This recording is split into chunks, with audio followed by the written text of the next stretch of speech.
Mezcla con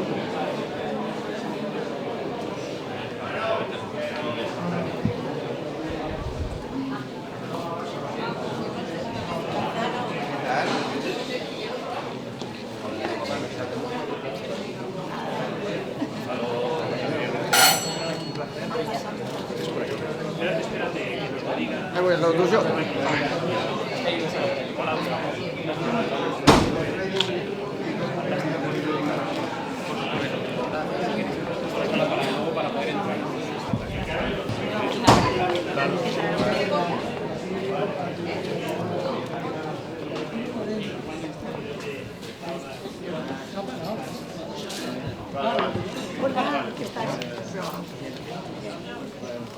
Mira, el padre de Manuel y mi padre. Manuel.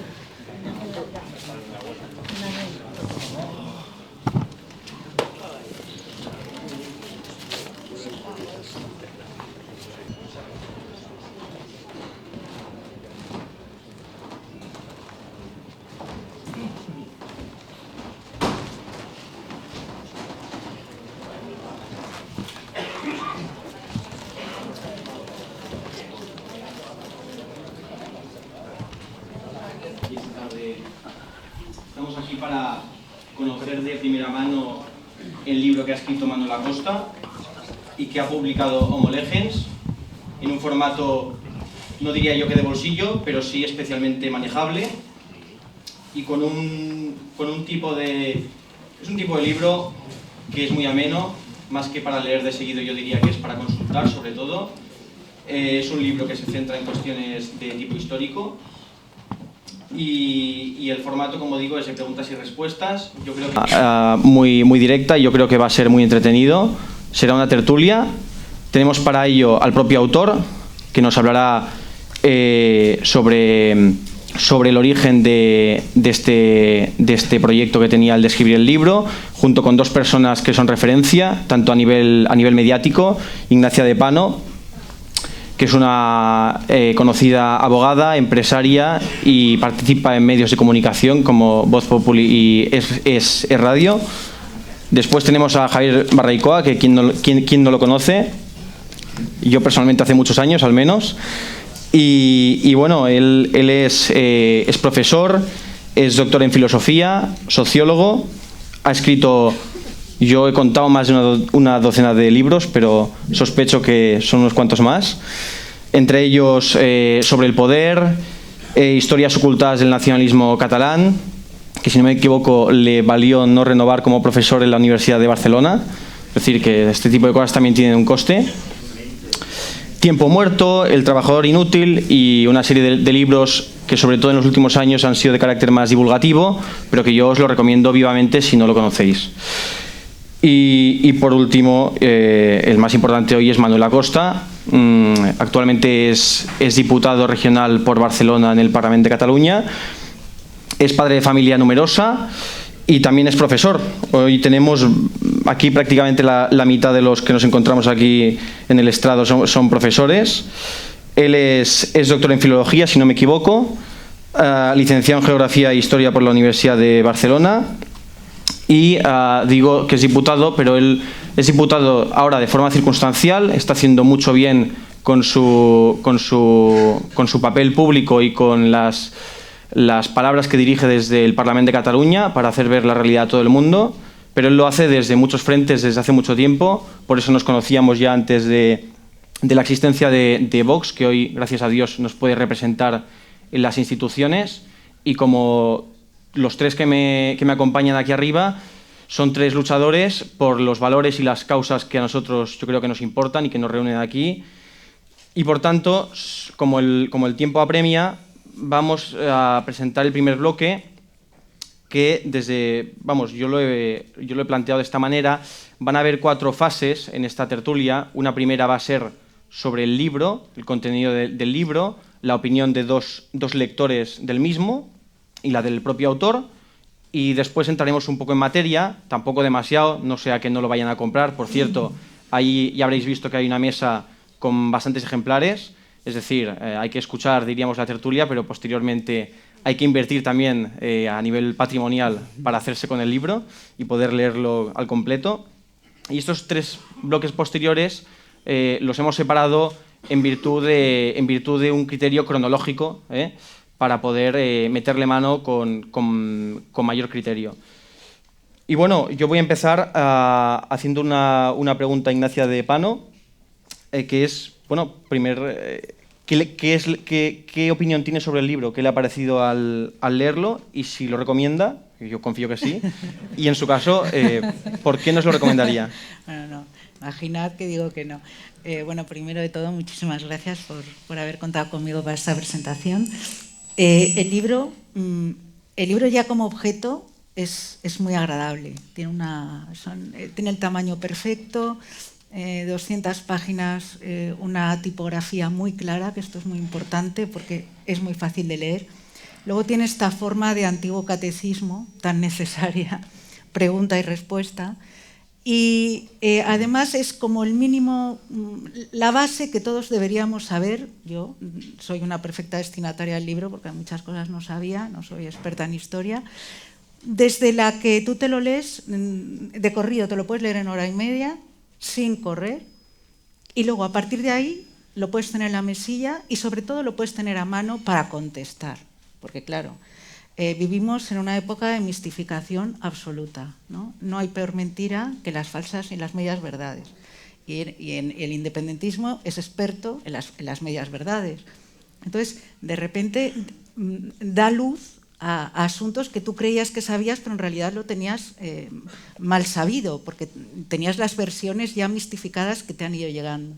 Entonces, en este momento de tener que responder rápido, de redes sociales, de tener la respuesta en la punta de la lengua, este libro nos sirve a todos. Es como un catecismo de historia, o sea, lo que tenemos que saber todos. Esto es lo mínimo. O sea, todos tendríamos que tener este libro, todos, y además de verdad, lo digo de verdad, no porque esté aquí hoy, todos tendríamos que tener este libro a mano para poder contestar.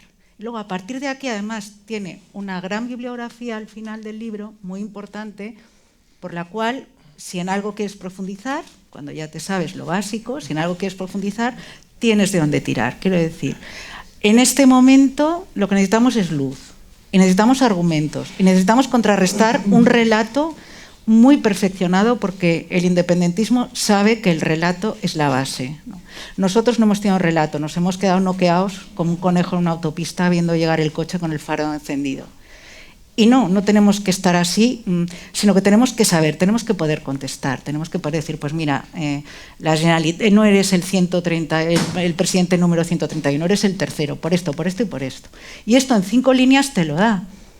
Y sobre todo, pues ya está, quiero decir, es un libro muy agradable, se lee muy fácil, tiene un papel bueno, tiene una buena tipografía, es el regalo ideal y sobre todo es un libro que hay que tener a mano. Pues muchas gracias, Ignacia. Y ahora, Javier, bueno, tú como autor prolífico que eres, y además yo diría que de obras del mismo género, incluso de temática muy similar, ¿qué destacarías del libro blanco de la historia de Cataluña? Bueno, este libro conjuga 2 cosas, la sencillez, que no la simplicidad, la sencillez con, digamos, la propia profundidad, ¿no? Entonces es un libro que, como bien ha señalado Ignacia, es un catecismo, y todos sabemos que la fe no se ha transmitido durante siglos a través de obras de teología pesadas, sino a través de catecismos, ¿no? Y entonces destacaría que, primero, la función pedagógica, que cuando Manuel pergeñaba este libro ya me comentó, bueno, ¿te parece si lo hago en plan catecismo? Y digo, sí, absolutamente perfecto. Entonces, este carácter didáctico del libro permite que el libro no especula, el libro dice verdades. Esto. Y como también ha dicho Ignacia, pues es muy necesario este tipo de obras porque hoy por suerte o desgracia, la opinión pública ya la marca más las redes que los medios convencionales. Con lo cual este tipo de obras te permite pues, discutir un dato, ponerlo en duda y silenciar pues, tantas voces que tenemos que silenciar, por desgracia. Pues muy bien, Javier, gracias. Y a ti, Manuel, bueno, un poco cuéntanos, primero el título del libro, ¿a qué se debe esto del libro blanco? Yo personalmente no conozco la respuesta todavía, así que a ver si nos puede sacar de dudas. Muy bien, libro blanco de la historia de Cataluña, ¿verdad? El blanco es el color acromático, es decir, carece de matices. Y yo creo que es un título muy bien traído cuando lo que queremos hacer es desenmarañar toda una serie de cuestiones que tergiversan la verdadera historia de nuestra patria y de Cataluña.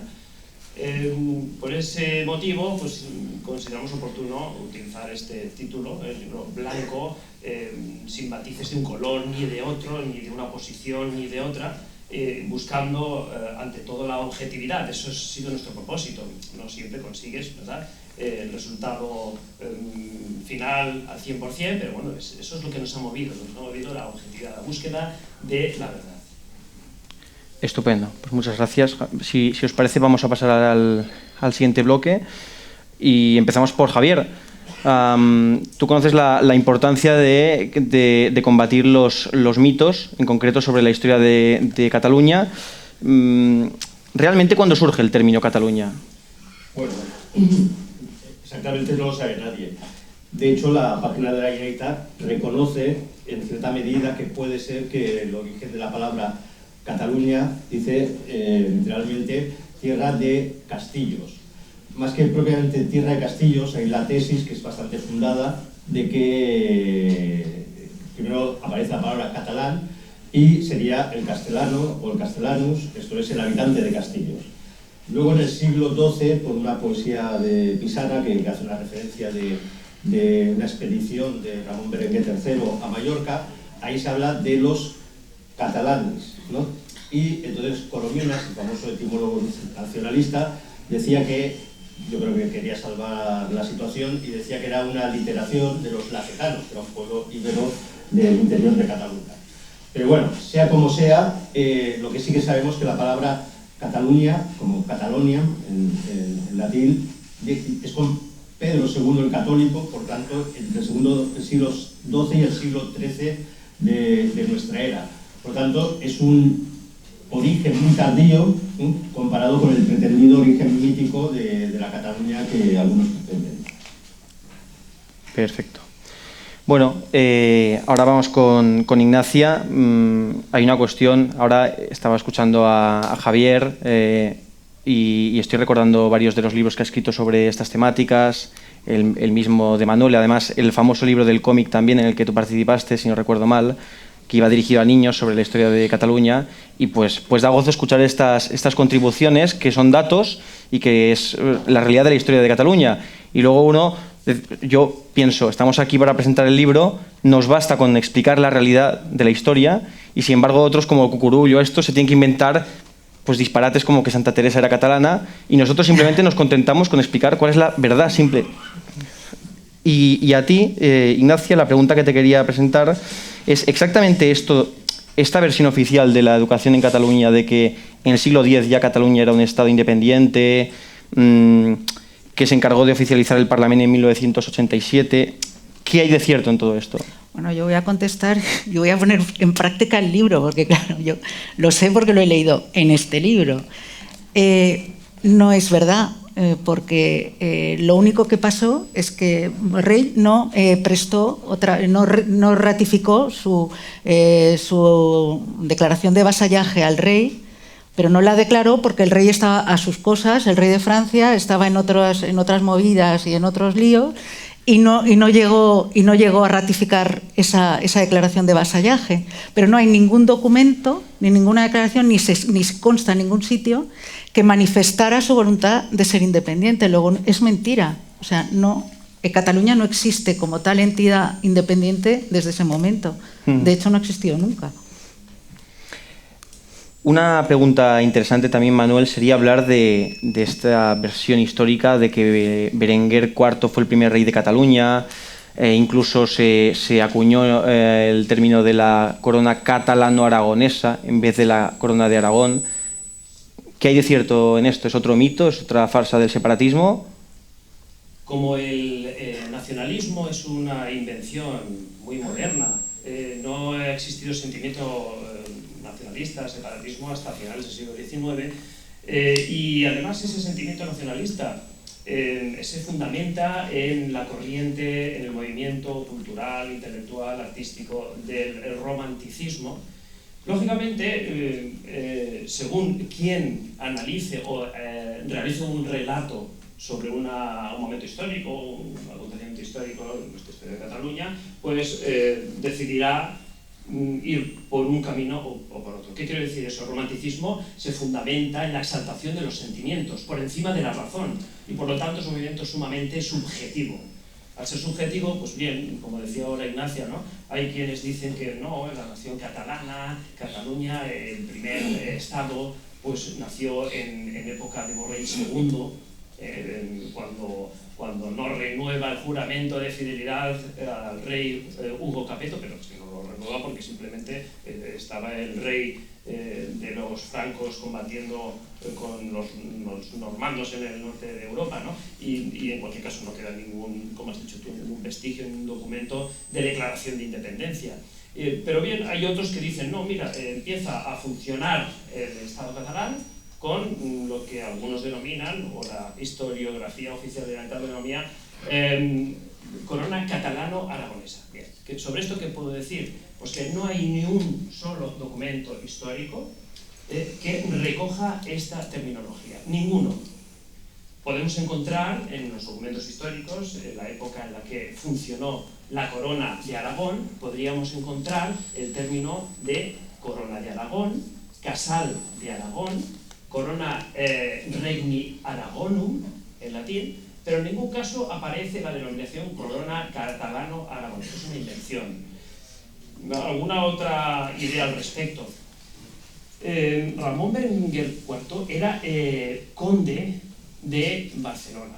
Era conde, además, había anexionado otros condados de lo que actualmente configuran el territorio de Cataluña.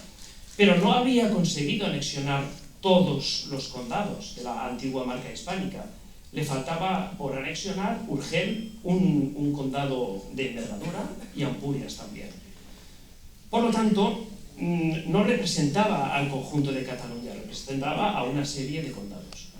Por otro lado, el rey Ramiro de la corona de Aragón, cuando su hija Petronila se casa con Ramón Berenguer IV, lo que hace es cede la corona a la hija, y a su yerno lo que le confiere es el gobierno de la corona de Aragón. Es más, Ramón Berenguer IV nunca recibió el título de rey, porque quien lo legó, quien lo recibió, es el hijo de Petronila y Ramón Berenguer IV, que era Alfonso II el Casto, ¿no? Este es el momento en que nace su hijo de ambos. El trono va directamente de Petronila a Alfonso II el Casto.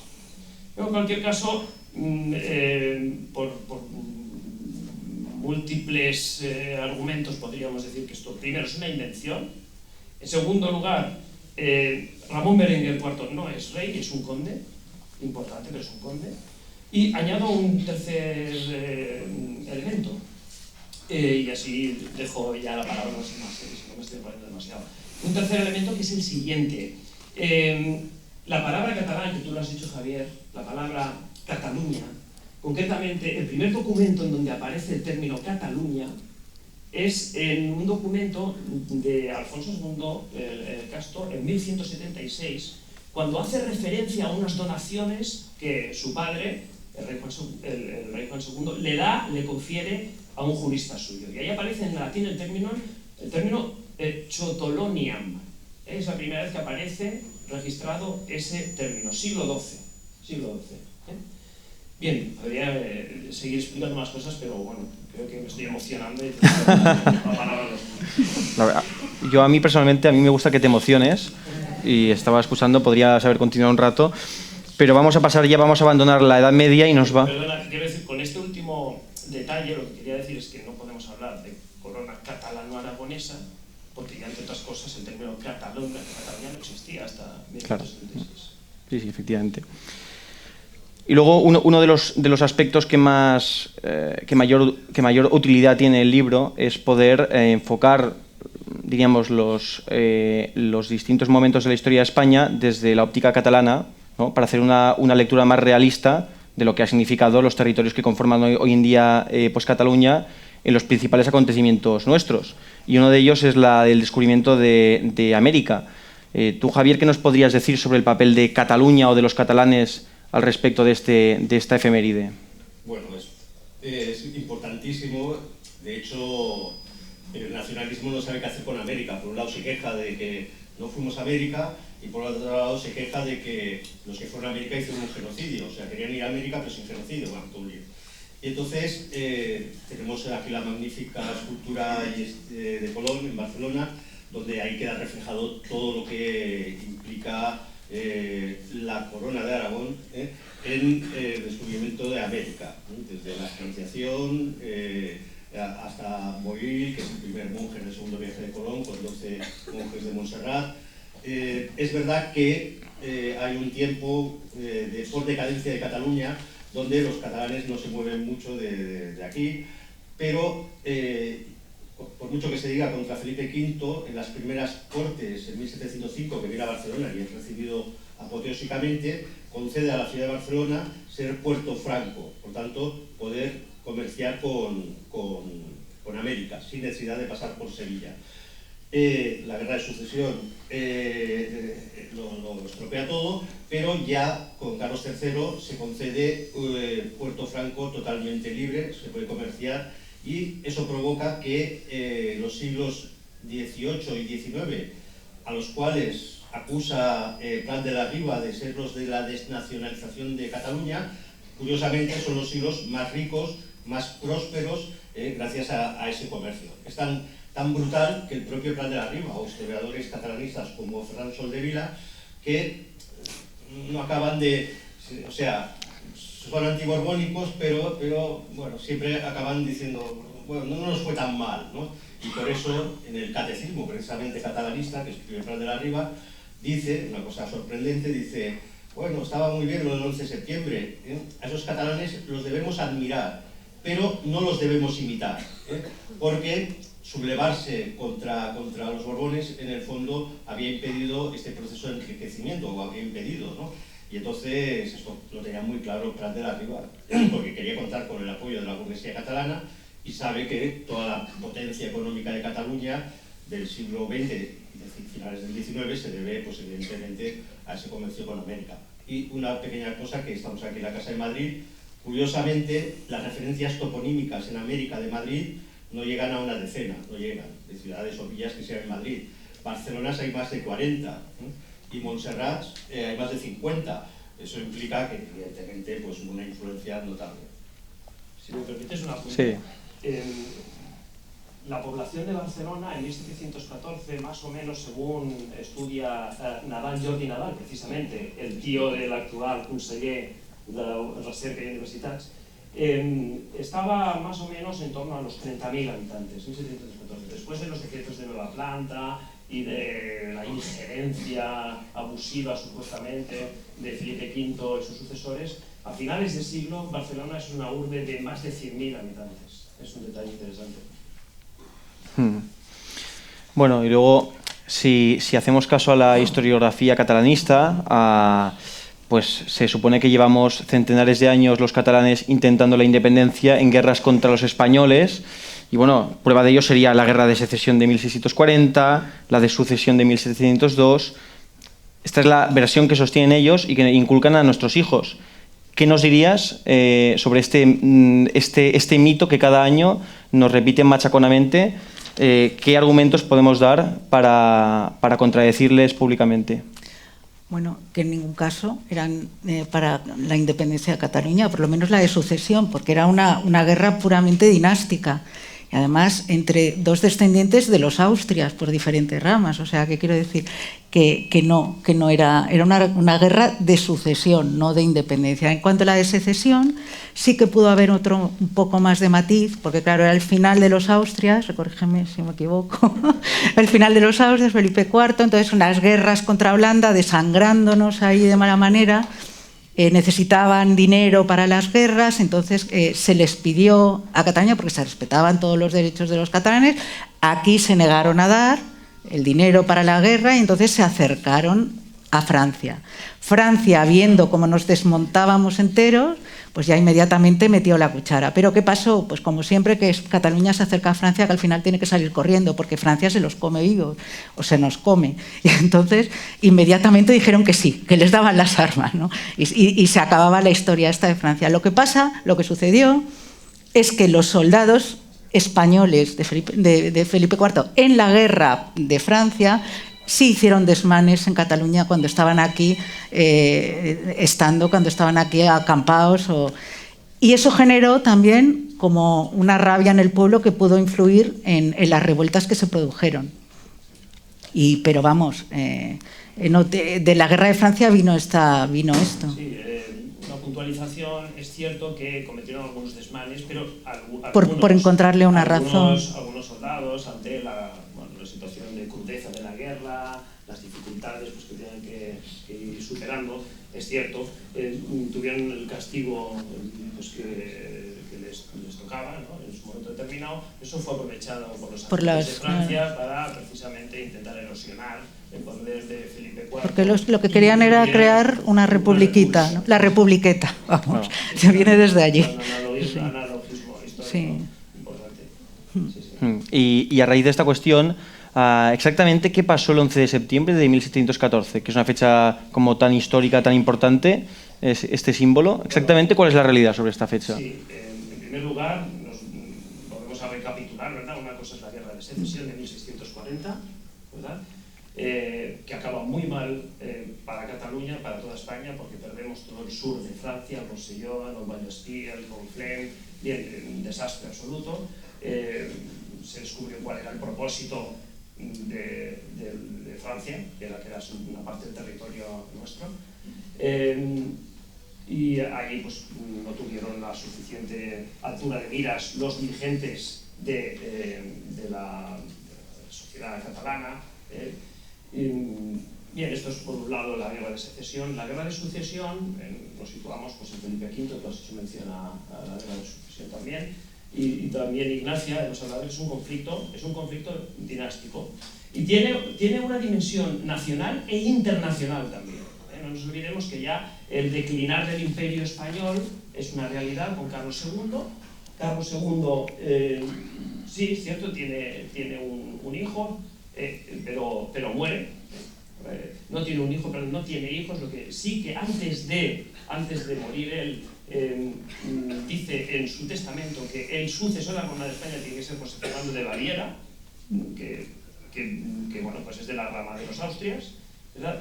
Pero antes de morir Carlos II se encontraba el problema de que muere ese sobrino. Entonces nos encontramos con un problema gordo, porque el imperio español ya pues, deja de ser eso, lo que fue en su momento, y hay otras naciones que intentan pues, rivalizar por conseguir la hegemonía que había capitalizado hasta entonces España. Y estamos hablando pues, de Francia y estamos hablando del Imperio Austrohúngaro, ¿verdad? Entonces ahí se genera un conflicto internacional. ¿Quién tiene que ser el sucesor de Carlos II, el último rey de los Austrias? O Felipe V, que viene digamos, de la rama de los Borbones, o el archiduque Carlos, que viene de la Casa de Austria. ¿Bien? Al final, en su testamento, después de morir José Fernando de Baviera, Carlos II dice que tiene que ser Felipe V, Felipe de Anjou, el descendiente. Tenía derechos sucesorios, tanto uno como el otro, pero no entraremos ahora en estos detalles. Y esto genera pues, un conflicto pues, internacional, un conflicto geopolítico, digamos, hoy en día, ¿no? Es decir, Francia apoya a ese candidato porque le conviene tener a España como títere, ya títere lamentablemente es así, y por otro lado el Imperio Austrohúngaro también quiere colocar a su candidata, que también tenía, el archiduque Carlos tenía también derechos sucesorios, y se genera ahí pues, ese conflicto internacional, una gran alianza conformada por Inglaterra, por Holanda, por el Imperio Austrohúngaro, por algunos estados alemanes, por Saboya, por Portugal y por otro lado Francia. Bien. ¿Qué pasa aquí en España? También hay un conflicto dinástico dentro, es una verdadera guerra civil, porque hay unos españoles que dicen el rey de España tiene que ser el archiduque Carlos y otros que dicen que tiene que ser Felipe V. Esto genera un conflicto y al final se dilucida todo con la paz de Utrecht, que tiene como dos tiempos, ¿no? 1713 y 1715. 1713 ya se acaba la guerra, ha triunfado Felipe V, el archiduque Carlos se ha ido a Austria porque ha sido nombrado allí emperador de Austria y se acabó, por lo tanto, la contienda. Sin embargo, a finales del año 1713, en la ciudad de Barcelona, digo ciudad de Barcelona, no en Cataluña, los que gobiernan la ciudad, los representantes, los tres brazos, el brazo de la nobleza, el brazo del alto clero y el brazo de la ciudadanía, de los artesanos, de los gremios, dicen no, queremos que nuestro rey de España, aunque hayamos firmado el Tratado de Utrecht, sea el archiduque Carlos. Y por eso se produce una resistencia que acaba, como todos ustedes conocen, ¿no? Acaba mal, la desigualdad de fuerzas es clara y notoria, y a pesar del último esfuerzo de Rafael Casanova, que enarbolando la bandera de Santa Eulalia, no la señera, no la catalana, sino la de Santa Eulalia, intenta alentar a los barceloneses para hacer un último esfuerzo y resistir el envite de las tropas de Felipe V, pues a pesar de eso es derrotada y ocupada la ciudad. Bien. Es importante, con esto a cabo, tener en cuenta el bando de Rafael Casanova, donde arenga a los barceloneses a resistir, porque en él dice que todos resistan por el rey, ellos creían que tenía que ser el archiduque Carlos, por el rey de España y por la libertad de toda España. Esto es lo que dice, por tanto, guerra de independencia en absoluto.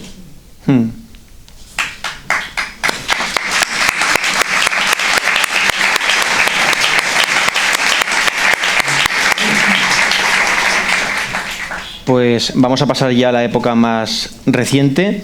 Antes hablaba ella del conflicto con los franceses, y yo le preguntaría a Javier, ante la Gran Guerra de 1793, ¿qué postura adoptaron los catalanes en este conflicto? Es muy interesante, es una guerra poco conocida, es la guerra de la Convención, que es cuando guillotinan a Luis XVI. Hemos de pensar que su primo era Carlos IV, estaba gobernando en España. Se manifiesta el verdadero espíritu de esa Cataluña realmente fiel a la tradición, ¿no? Porque de forma espontánea, pagado por la sociedad, por los gremios, se arman los miquelets, se arman las milicias populares y se entra en guerra contra Francia, contra la Francia revolucionaria, por varios motivos. Porque han ejecutado al rey, por tanto demuestra el espíritu monárquico. Fíjense que el ministro Godoy, que era masón y afrancesado, no quería que se hiciera esta guerra. El pueblo catalán, por sí mismo, inicia una guerra que además cuenta con voluntarios que suben desde Valencia, y se va a recuperar lo que se ha perdido en el Tratado de Utrecht, Rosellón. Cuando entran ahí, son recibidos con, digamos, un entusiasmo. Todavía se acordaban de que eran españoles, y entonces con sus viscas a España, viscas al rey, eran recibidos las tropas catalanas cuando entran en Francia. Por culpa de esta traición desde Madrid, por cierto, pues las fuerzas no pueden seguir avanzando y bueno, finalmente se retrocede y se pierde la guerra. Todos los goishus o los gozos, las poesías, los poemas de aquella época son tan espectacularmente patrióticos que ya se considera que es un precedente de lo que será la lucha contra el francés en la Guerra de la Independencia, que es una lucha doctrinal contra las ideas que trae Napoleón, y también luego las posteriores guerras realistas o las guerras civiles carlistas, porque todos esas poesías, poemas catalanes que están escritos en catalán, todos acaban más o menos igual, per las llibertats, pel furs, per la patria, per la religión. Por tanto, si alguien o en algún lugar podemos encontrar el espíritu de Cataluña que se transmite al siglo XIX y viene pues desde, ya podríamos decir, esos orígenes de reconquista de Cataluña, porque no olvidemos que Cataluña se pergeña en el proceso de reconquista, queramos o no queramos, pues ahí encontraremos en la Guerra de la Convención, la Guerra Gran, ese espíritu. Es muy recomendable pues estudiar este episodio que nos quieren ocultar, claro. En cuanto al fenómeno del nacionalismo catalán, que propiamente dicho tiene origen a finales del siglo XIX hasta la actualidad, ¿cuál dirías tú, Ignacia, que son las causas de este surgimiento y el motivo por el cual ha conseguido tener tantos adeptos de esta forma, ¿no? Pues manipulando los episodios históricos, sí, esta narrativa totalmente surrealista y que ha tenido muchísimo arraigo? Sí, sí, así ha sido, y también porque, bueno, empezó con la Renaixença, con esta manera de ver el mundo romántica en el sentido peor del término, en el sentido alemán del término, sustituyendo la historia por el relato fantasioso. Y siempre, yo creo mucho, siempre lo repito, creo mucho en la fuerza de una sola persona. Siempre he creído mucho en la fuerza de una sola persona. Y leyendo tu libro hay unos nombres propios que te das cuenta que solo por esos nombres propios estamos donde hemos llegado ahora, como por ejemplo Prat de la Riba. Entonces, el pueblo va, también teniendo en cuenta el desastre de 1898, una cierta decepción, y llevados por este sentimiento, pues era la tormenta perfecta. Quisieron encontrar en esta ensoñación independentista de una Cataluña que nunca existió, una salida a una España que estaba en una enorme decadencia, ¿no? Y luego esto ya es cosecha mía, creo que a partir del siglo XX, pues es por los medios de comunicación también, ¿no? Porque hasta ese momento, mira, la burguesía catalana siempre ha sido nefasta, porque eso se ve en el libro, ¿no? Porque ya en la Diputación de Cataluña, o sea, siempre los que han mandado han sido nefastos y siempre han ido a la suya, porque aquellos obispos de Vic que no querían dar el dinero también y que generaron también problema que fueron también causa de la guerra de secesión. Pero el pueblo, claro, el pueblo sé que no era independentista porque yo creo que es que no le llegaba, o sea, no tenían manera de hacerles llegar el mensaje. Pero es que ahora el veneno va muy rápido y siempre las ensoñaciones son siempre mucho más atractivas que la realidad.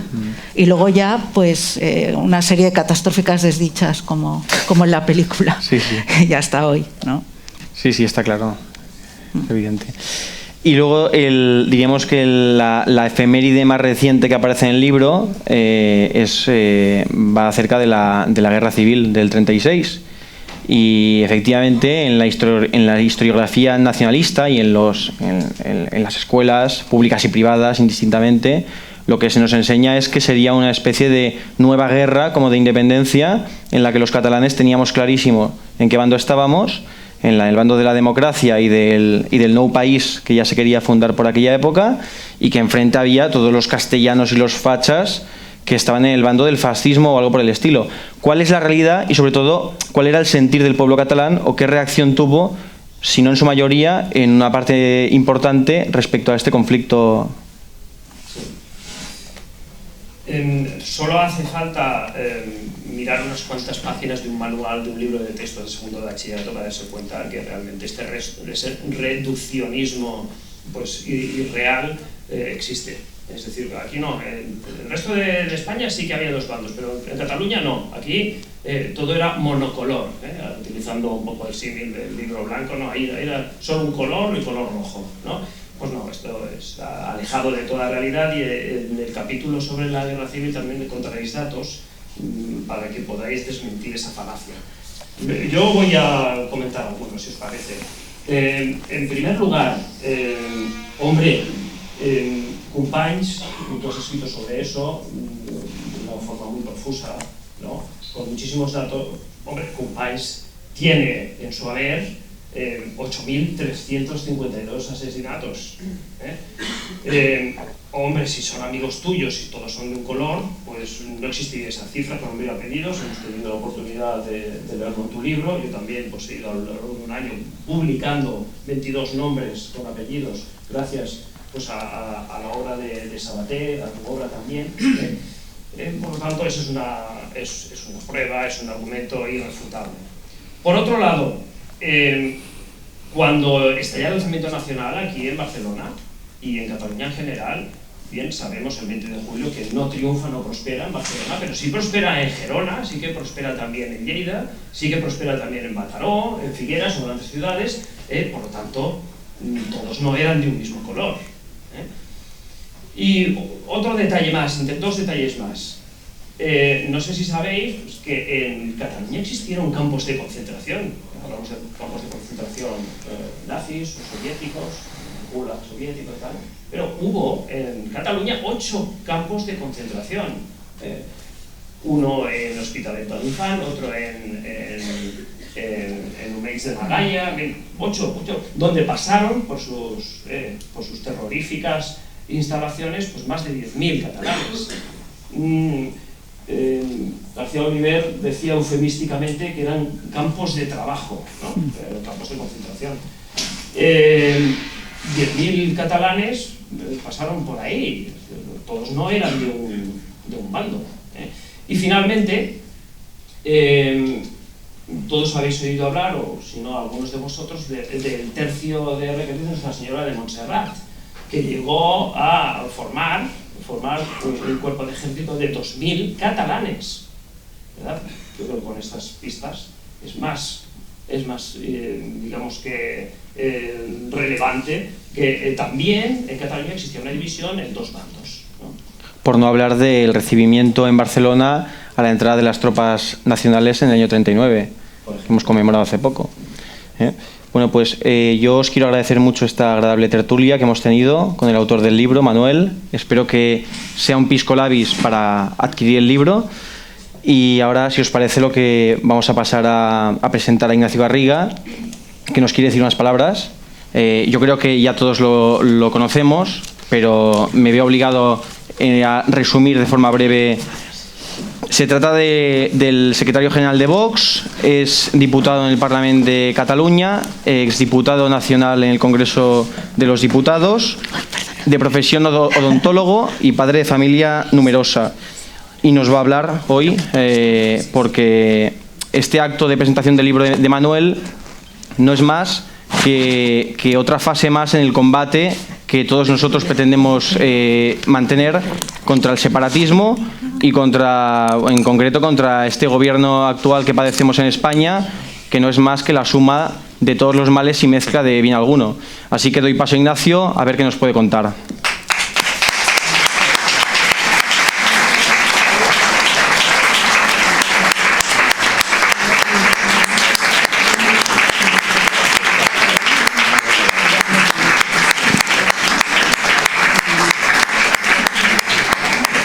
¿Qué más?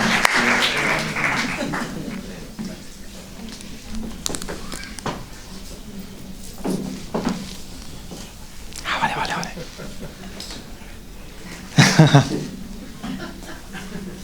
Mientras tanto, si quieres, para rellenar un poco. Sí, por favor. Tú me has preguntado por el título del libro, pero...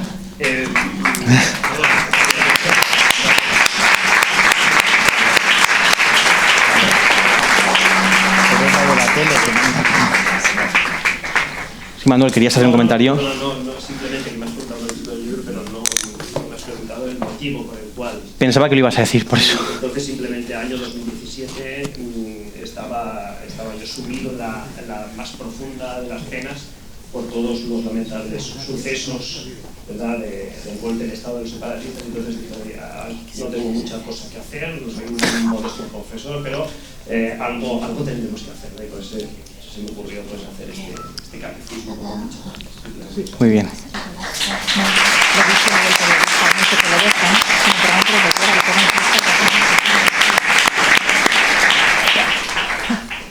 Bueno, yo en primer lugar quiero dar las gracias a Manuel porque me dio la oportunidad y el profundo honor, y es un orgullo, creedme, cuando os digo que he sido la persona que puede hacer el prólogo del libro de una persona como Manuel, de la talla de Manuel. Por tanto, vaya, en primer lugar, mi agradecimiento por haberme dado la oportunidad de que mi primer prólogo, de que este pobre hombre haga un prólogo a un gran hombre y un hombre bueno como tú. Así que gracias por la oportunidad.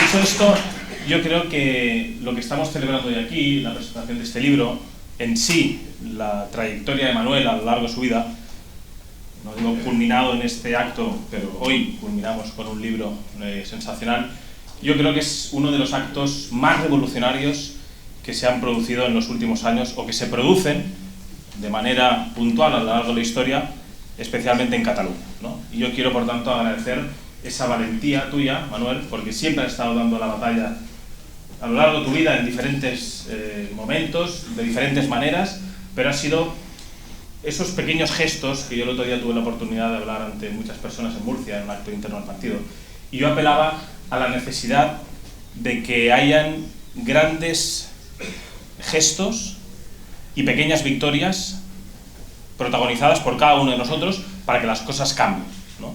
Yo estoy convencido que gracias a libros como el de Manuel, pues poco a poco estamos avanzando en esos pequeños actos revolucionarios, en esas pequeñas victorias, en este caso, de levantar la bandera de la verdad histórica, de contrastar las mentiras que nos han contado durante décadas y que por tanto vamos en la buena dirección. Y recogiendo el guante de lo que decía antes Ignacio de manera sensacional, apelando a la fuerza de lo personal, de las personas, pues sin duda alguna, si hay muchos Manueles en Cataluña, no tengáis ninguna duda que la situación la revertiremos y de una vez por todas podremos recuperar Cataluña y la libertad.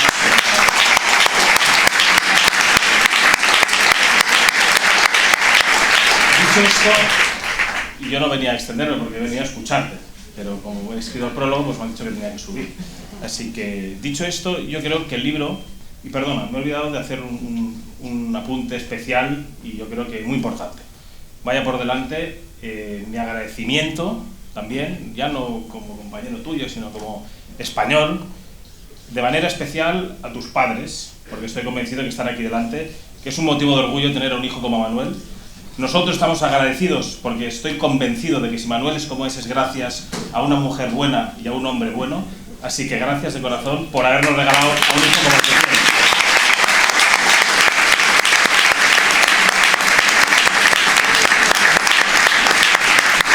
Y cómo no, si agradezco a los padres de Manuel, he de decirles a los hijos que tenéis una joya, o sea que cuidadlo y aprovechadlo igual que a vuestra madre.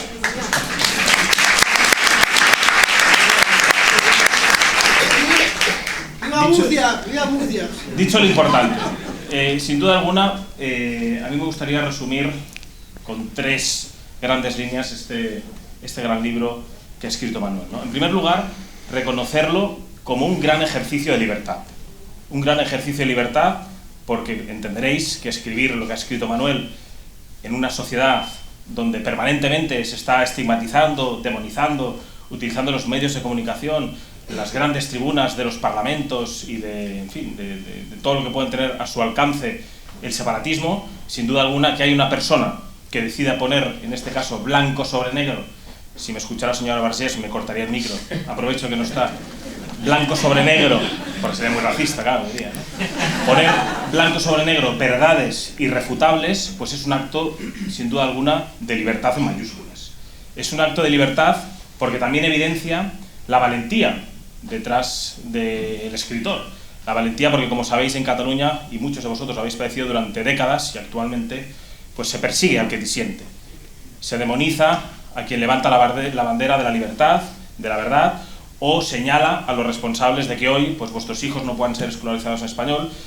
Se persigue a quien denuncia el acoso y el totalitarismo que promueve el separatismo, y no hay que olvidarlo, con la complicidad de un partido socialista y con el colaboracionismo histórico de todos y cada uno de los gobiernos de la nación, pues sin duda alguna es un gran acto de libertad que este libro, pues, y Manuel, por tanto, pues ha ejercido, ¿no? En segundo lugar, es un acto, también he dicho, de valentía, porque como bien sabéis, en Cataluña pues hay persecución, y estoy convencido que Manuel, a pesar de que sea diputado, si no lo fuera, ya solo por haber escrito el cómic en su día y escribir este libro, pues seguramente, como le ha pasado al profesor Barracoa, como seguramente os ha pasado a muchos, pues seguramente en muchos sitios le negarían la posibilidad de trabajar de lo que más le gusta, que es de docente o de historiador. Por tanto, es un acto de valentía. Y recogiendo el guante de lo que he dicho con anterioridad, yo creo que si todos asumimos la parte de responsabilidad que tenemos, cada uno en su faceta, ya sea en su puesto de trabajo, en su familia, en su ámbito asociativo, en la sociedad civil, si sumamos muchos actos individuales revolucionarios de valentía, no tengáis ninguna duda que el futuro podremos escribir pues unos párrafos diferentes a los que nos han condenado a vivir durante décadas.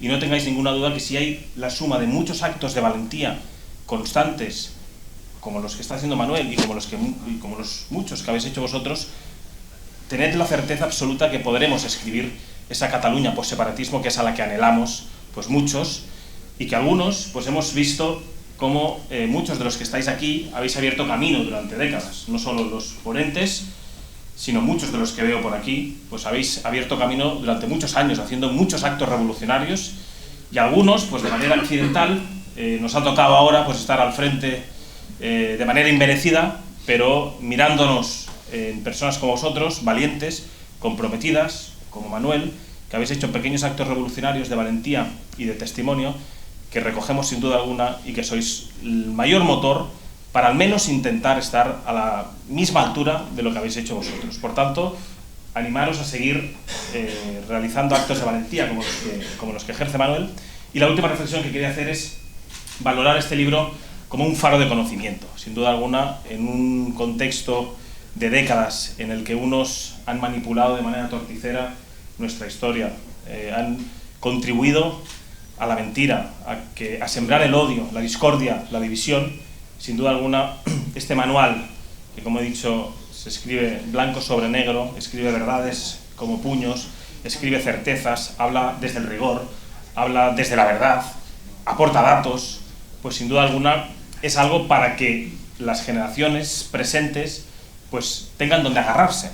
Porque es que el problema actualmente en Cataluña, como sabéis, es que entre los medios de comunicación que manipulan o silencian al disidente, los políticos, el 98% que dicen lo contrario de lo que vivís día a día en vuestros barrios y en vuestras ciudades, nuestros jóvenes, que perfectamente los políticos lo hacen a propósito y los medios de comunicación también lo hacen a propósito, les quitan cualquier asidero para poderse agarrar a la verdad y a certezas. Por tanto, este libro yo creo que es un faro de conocimiento para las generaciones presentes y futuras, y os animo ya no solo a comprarlo, que también, sino a distribuirlo, porque al final, como he dicho, a raíz de pequeños gestos como este, lograremos que esa verdad, que a algunos se les ha negado de manera torticera y a algunos de manera intencionada, puedan tener un faro en el cual refugiarse y ver que es mentira todo lo que nos han contado, ¿no?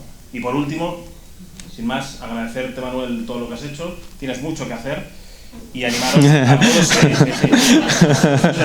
el camino, y agradeceros de corazón a todos los que estáis aquí, porque si estáis aquí es porque estáis comprometidos con vuestra tierra, porque estáis comprometidos con vuestra patria, porque sois conscientes del momento grave que estamos viviendo, de una grave crisis institucional, social y política, de la cual, tenedlo muy claro, no nos va a sacar de esta los partidos políticos, que al final somos un instrumento y somos personas que de manera accidental estamos en un momento determinado en la primera línea política, sino quienes vamos y vais a conseguir devolver la esperanza, las certezas y garantizar un futuro de prosperidad y bienestar de manera especial a vuestros hijos y a vuestros nietos, sois todos vosotros. Por tanto, yo os quiero animar a que sigáis ejerciendo actos de rebeldía, como el que hemos hecho aquí, de rebeldía para levantar esas banderas de libertad, de patriotismo en Cataluña y sobre todo de esperanza, que es lo que nos quieren arrebatar unos y otros. Así que adelante, muchas gracias, y a vuestra disposición siempre que pueda para estar a vuestro lado dando la batalla tan necesaria en un momento tan crítico.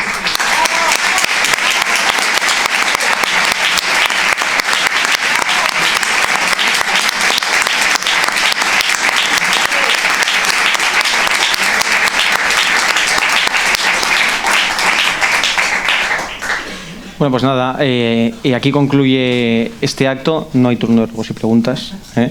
Por tanto, nada, muchísimas gracias a todos los que habéis venido.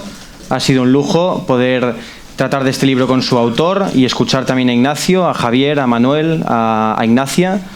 Y eso, pues a difundir el libro de Manuel, a leerlo primero y a seguir en el combate contra el separatismo y por España. Muchas gracias.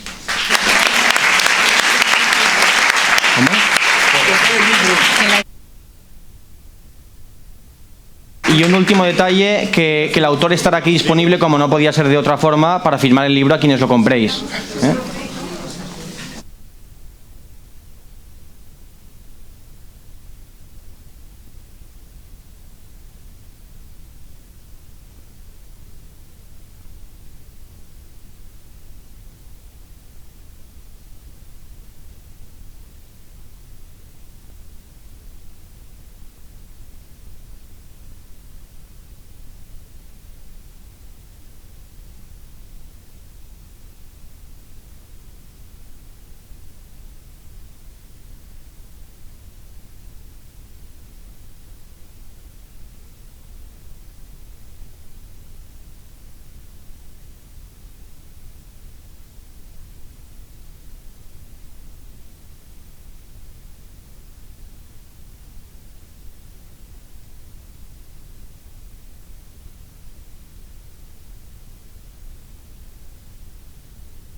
Yo le pegaría una paliza.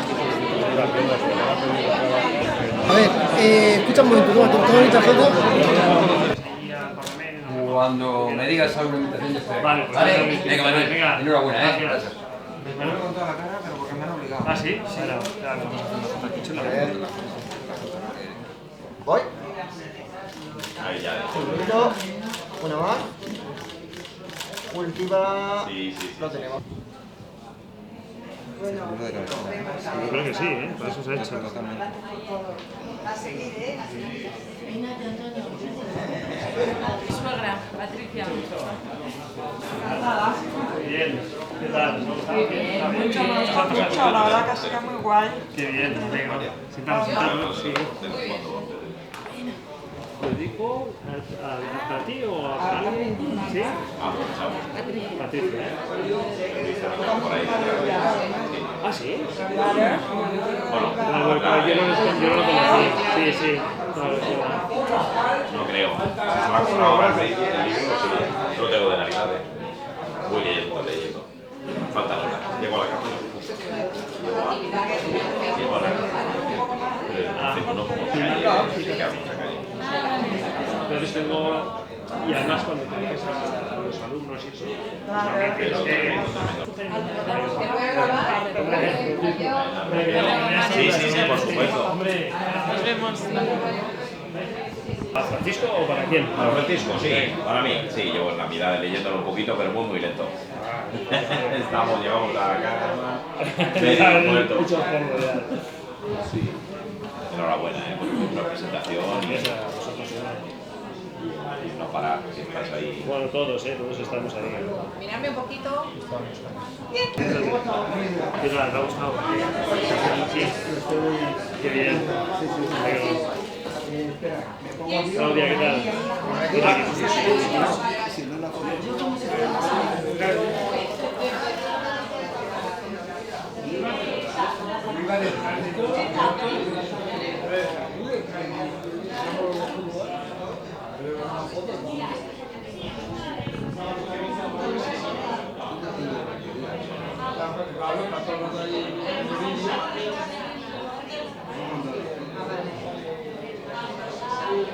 Muy bien. Muy bonito.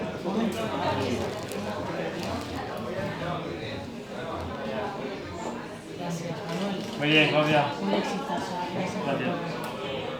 Seguir ahí. ¿Qué te queda con? Qué mal. Qué mal. Aquí, sí, por aquí. No van a hacer una fotico el amigo. Muy bien, claro que sí. Aquí tiene este libro que ya ojeando, se ve muy interesante. Bueno, pues nada, pero eso muy se trata de tener ahí como un botiquín, ¿no? Para curar ahí las heridas que nos hacen los separatistas. Una de los separatistas que estoy... Sí. Que pueda estar ahí, sí. Pues el honor es mío poder representaros y entre todos hacer esta lucha, ¿no? ¿Para ti? Sí. Sí.